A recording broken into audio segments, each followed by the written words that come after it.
Today's lesson is Happy Accidents, a brief history of unexpected inventions.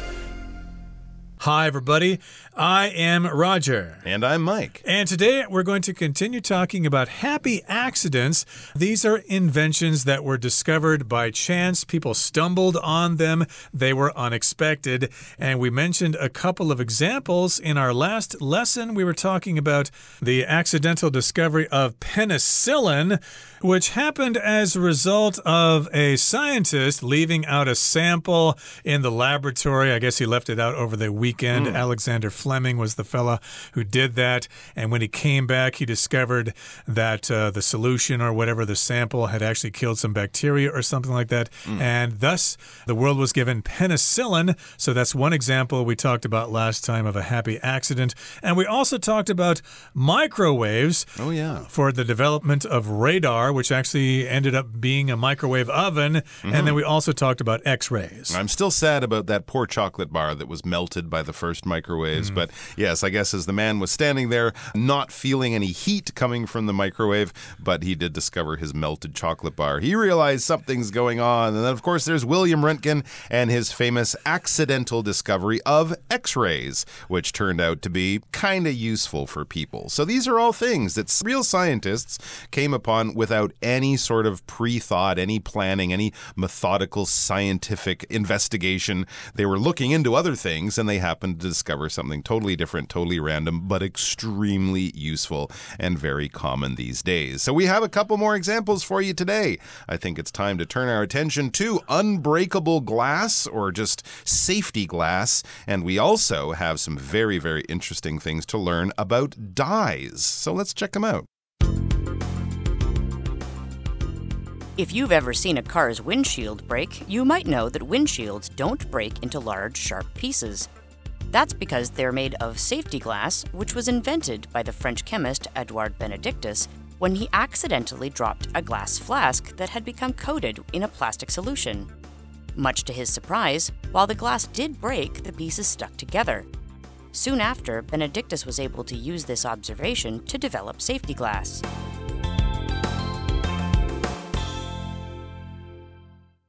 大家好，第一部分介绍名词 chemist， 意思是化学家。例如 The chemist tried to figure out what the strange substance was made of. 该化学家试图弄清楚这种奇怪的物质是由什么制成的。或者 Laura wants to become a chemist and work for a drug company.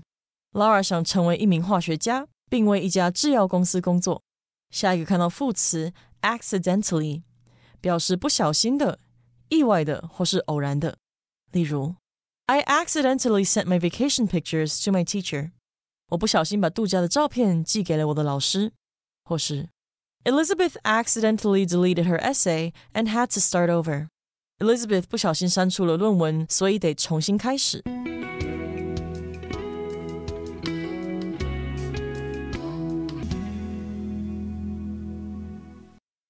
Okay, so here in the first part of our lesson for today, we're going to talk about a car's windshield. So if you've ever seen a car's windshield, if you've ever seen it break, you might know that windshields don't break into large, sharp pieces. Okay, a windshield, of course, is a large piece of glass in your car that you sit behind.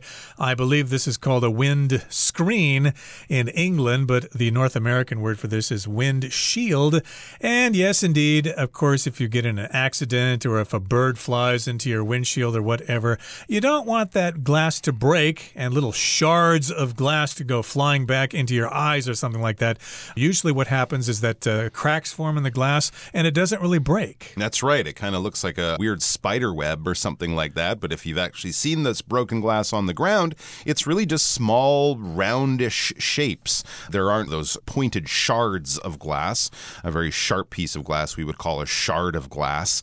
If you fall through a normal window, this could be very dangerous, right? These things can be very sharp and they can also cut you very easily. But glass that we use in things things like cars. I'm also thinking bus shelters, right? The glass around those. Sometimes you'll see a car might crash into one of them, or store windows. And of course, also the glass that they might use in movies, right? If a cowboy gets thrown through a window, they're not going to do it with regular glass, too dangerous. So safety glass is what they would use. How did this all come about?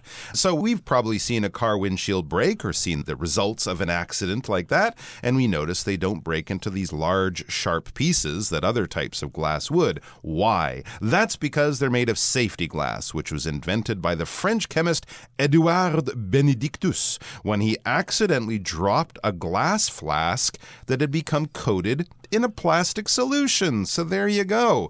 Mr. Butterfingers being a term we use to talk about someone who's clumsy, who's always dropping things and having things slip through their fingers as if their fingers are covered in butter. He accidentally dropped this flask as he was doing some experiments, which makes sense because he is a chemist. A chemist is someone who is an expert in, you guessed it, chemistry. They're interested in organic matters, organic substances, and how they can mix together. Chemistry, physics, biology. Those are the basic breakdowns of many of the scientists. Well, he's pouring chemicals from one glass test tube into another, doing experiments, having bubbling things in his lab as he wears his coat, as chemists do, at least in our imagination or in our experience in high school and college. But he was a little bit clumsy that day. He accidentally dropped a glass flask. Ooh, you don't want to do that in a lab, even if it's an accident. And something that's an accident is a bad result that came about because of a mistake.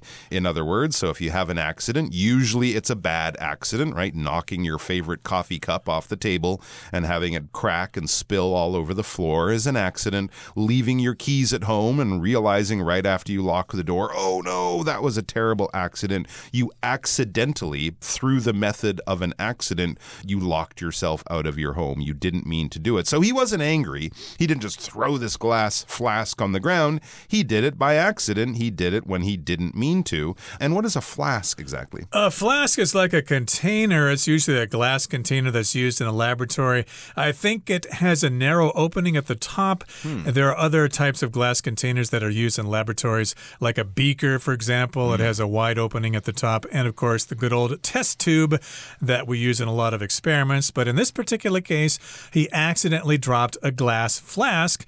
He probably expected it to make a big crashing sound, and he expected to see little glass pieces or glass shards all over the place.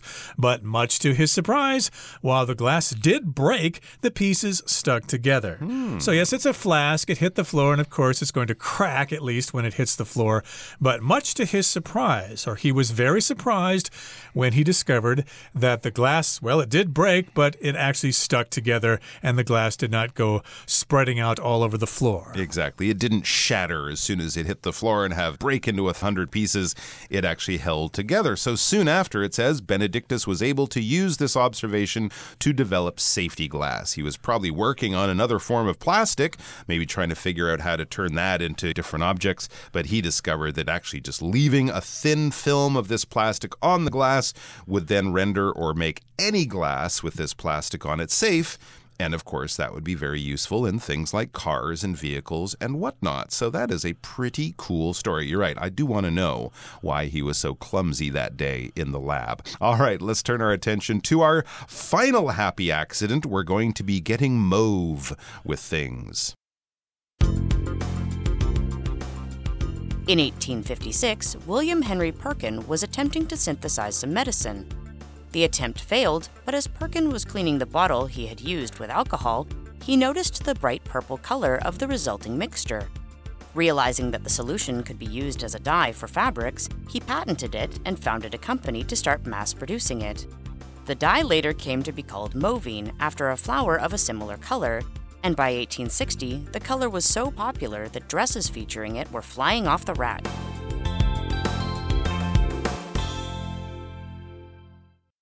第二部分看到动词 synthesize， 意思是合成、综合，或是把点点点合为一体。例如 Scientists synthesize new materials for building smaller and more powerful computers. 科学家合成新材料，以打造更小、更强效的电脑。也可以说 The lab synthesized a variety of human hormones. 该实验室合成了多种人类的荷尔蒙。继续看到名词 alcohol， 指酒精、乙醇，也可以是酒或是含酒精饮料的意思。例如 This drink does not contain any alcohol. 这杯饮料不含任何酒精。又或者说 There are many bottles of alcohol on the shelves behind the bar. 吧台后面的架上有好几瓶酒精饮料。后面介绍名词 dye， 指的是染料或是染剂。举例来说 Roxanne went to the store to buy some hair dye. Roxanne 去店里买一些染发剂。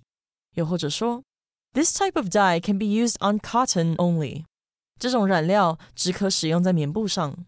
再来看到名词 fabric， 表示布料或是织品。例如 Shara made the dress using a soft fabric, ensuring both comfort and style. Shara 用柔软的布料制作了这件洋装，以确保舒适度和时尚感。也可以说 Robin carefully examined the fabric of the dress before deciding to buy it. Robin 仔细检查了这件衣服的布料后，决定将它买下。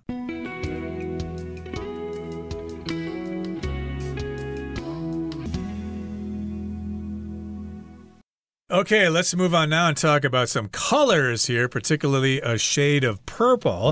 In 1856, William Henry Perkin was attempting to synthesize some medicine. Okay, so we've got this person here, and he wanted to make some medicine. If you synthesize something, well, you make something usually artificially in the laboratory, and that, of course, is how a lot of medicine is made. It is synthesized in a laboratory or in a factory, and the attempt failed. He was not able to synthesize some medicine. But as he was cleaning the bottle he had used with alcohol, he noticed the bright purple color of the resulting mixture. So yes, the attempt failed, and he thought, okay, I need to clean up all my bottles. So he used a solution of alcohol to clean the bottle, but then that gave a bright purple color in the resulting mixture of the alcohol and something else in the bottle. So again, that was an accidental discovery of this shade of purple. Realizing that the solution could be used as a dye for fabrics, he patented it and founded a company to start mass producing it. So there you go. This mixture that normally would have just sort of been poured down the sink in the lab after he'd cleaned the bottle out, he thought, wow, this is such an interesting color. I mean, it's kind of amazing to think of someone seeing a color that humans had never seen before. And that's basically what they were doing with chemicals in the 1800s. Before that, we used to dye fabrics using natural things, right? They would crush up plants or flower petals or things, and that's how we would get red and yellow and orange and brown and green. But colors like purple and pink and blues, these were very hard to reproduce from nature, so they were using chemicals, and this was a dye for fabrics. So a dye is a type of chemical or a colored substance that we use to change the color of clothing or other types of fabric. If you have a normal fabric made of cotton, it might be an off-white color, kind of a whitish, brownish, yellowish color. But then, of course, you don't want all your clothes to be that color, so you dye it. That is to actually put it in something and to go through the process of changing the color. And that thing you put it in, kind of like how we use ink to make a pen work, you use dye to change the color of your clothes. So you dye your clothes with dye. So we're using the same word for both the noun and the verb. And yes, here we're dyeing fabric. Okay, fabric is basically the material that clothes are made of. There are many different types of fabrics. There's cotton, there's nylon, polyester. These are all different fabrics, and then we cut it and shape it and sew it together and create clothing. So he realized you can dye cloth or fabrics using this wonderful new color, and he decided to protect it. He patented it, which any good scientist will do with their wonderful new discoveries. Exactly. So he had this wonderful new discovery, and he did not want anybody else to copy his idea. So he patented the idea. So here, patent, or patent, if you want to say it more quickly, means that you apply for some kind of permission from the government to register your idea, and therefore somebody else cannot copy your idea. If they do, you can sue them, you can get some money from them. So he decided to patent the idea, and then he founded a company. He recognized a business opportunity, and he started mass producing this particular dye for fabrics. Okay, if you mass produce something, you just produce something in large quantities in a factory or in many factories. And again, purple was probably a very special color because, as you said before, purple and blue and pink were difficult colors to reproduce naturally, so they figured out a way to do it in the laboratory. And purple, of course, is a royal color because it's so difficult to find, so rich people love purple. And now anybody could have this shade of purple, so he mass-produced it, and a lot of people had purple shirts as a result. Wow, how exciting that must have been for them. They weren't just purple, though. They were mauvine. It says the dye later came to be called mauvine. And mauvine, I think, is kind of a lightish purple color. Not quite the deep purple that you might associate with, but kind of actually like the LA Lakers color, that purple in the LA Lakers jersey. It seems fairly similar from what I'm looking at, but mauve, yes, this is just another tone or another type of purple. And it's also named after a flower of a similar color. So there is a flower, but of course, imagine you'd have to collect tons of flower petals to dye something the natural way. But if you can just mass produce this chemical in a factory in huge quantities, you can make huge amounts of purple or mauve fabric. So that's what he did. And by 1860, the color was so popular that dresses featuring it were flying off the rack. This really is the beginning of the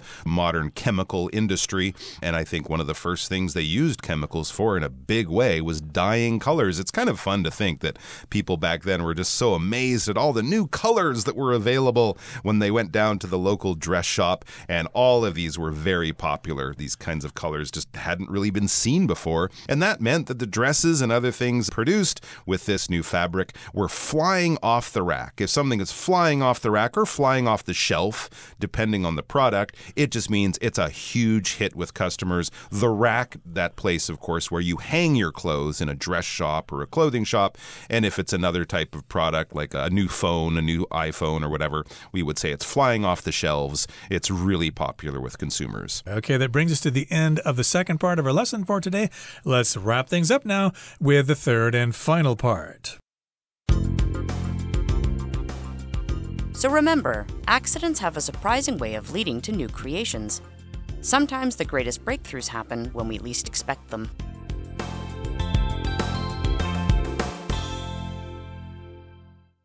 第三部分看到名词 breakthrough 表示突破或是重大进展，可以说 It is hoped that the new discovery will lead to breakthroughs in cancer treatment. 希望这项新发展将在癌症治疗上带来重大的进展。最后一个例子 The discovery of electricity was one of humanity's greatest scientific breakthroughs. 电的发现是人类最伟大的科学进展之一。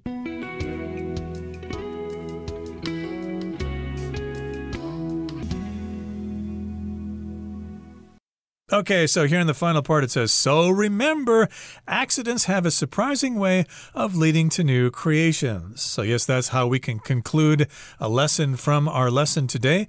Yes, accidents can lead to a lot of new creations or new ideas. Not just inventions, of course, but you can probably get some new ideas for things just by accident. If you go out and walk around, you might meet somebody or see something, and it will give you a new idea, and that idea probably would not have occurred to you if you would not have been available for such an accident to happen. There you go. And if it's a good one, it's a happy accident. And as it says in our last sentence, sometimes the greatest breakthroughs happen when we least expect them. Exactly. Dropping a flask, leaving something out on a shelf, standing too close to a machine with a chocolate bar in your pocket.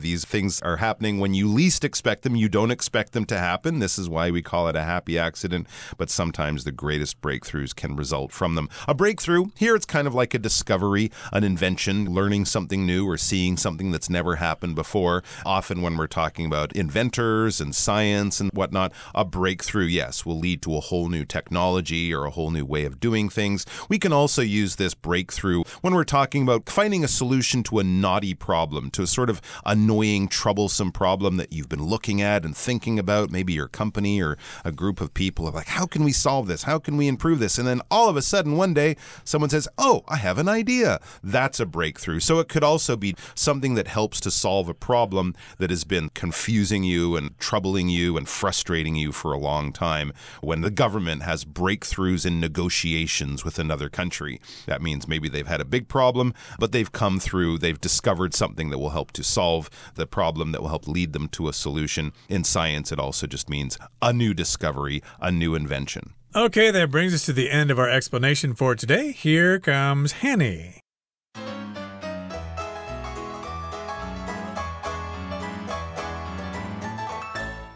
各位同学大家好，我是 Hanny。 我们来看今天的文法重点。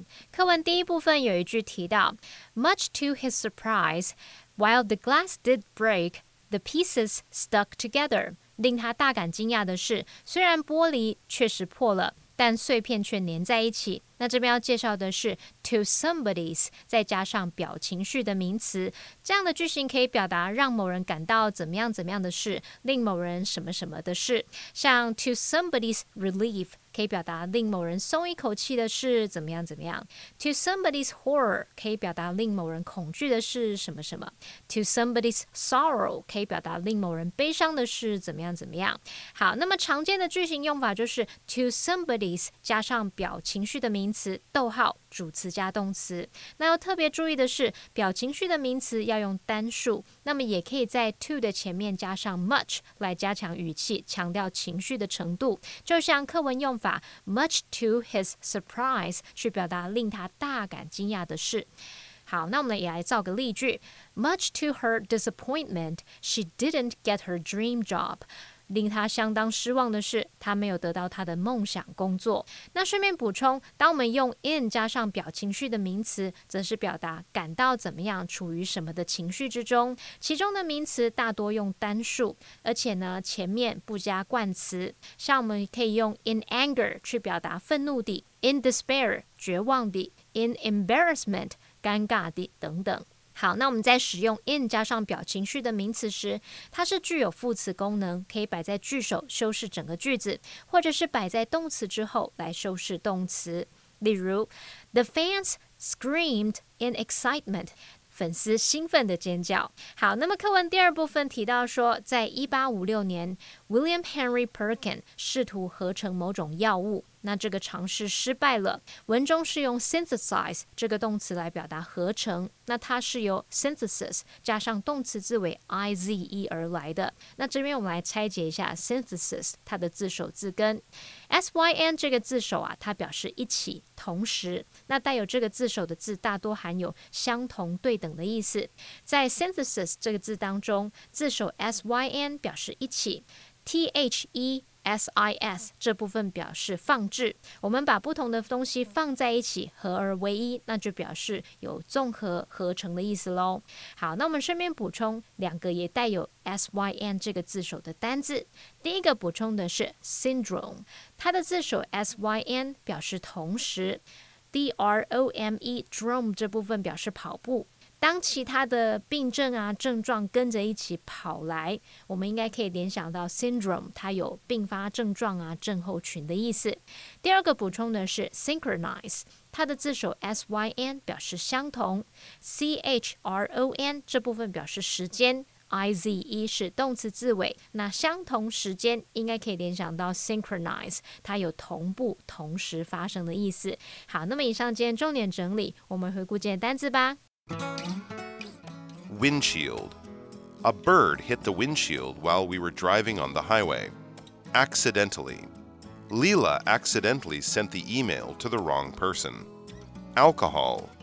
Drinking too much alcohol can be harmful to your health. Dye. Priscilla bought a bottle of red dye to color her clothes. Fabric. This type of fabric is perfect for summer clothing. Patent. The company patented a unique process for making chocolate. Breakthrough. The scientist made a significant breakthrough in cancer research.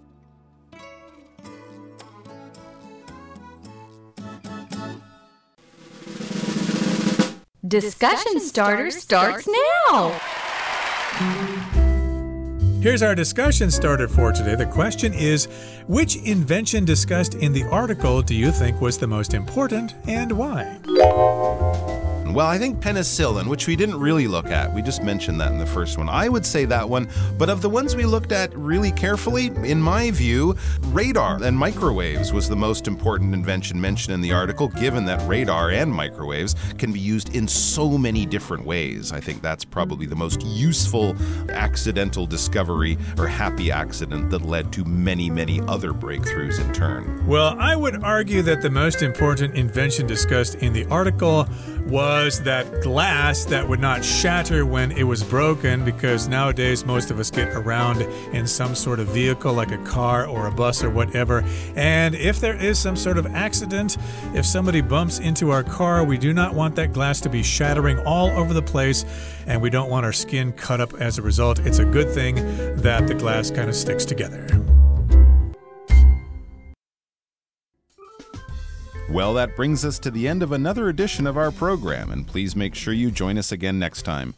From all of us here, I am Mike. I am Roger. See you next time.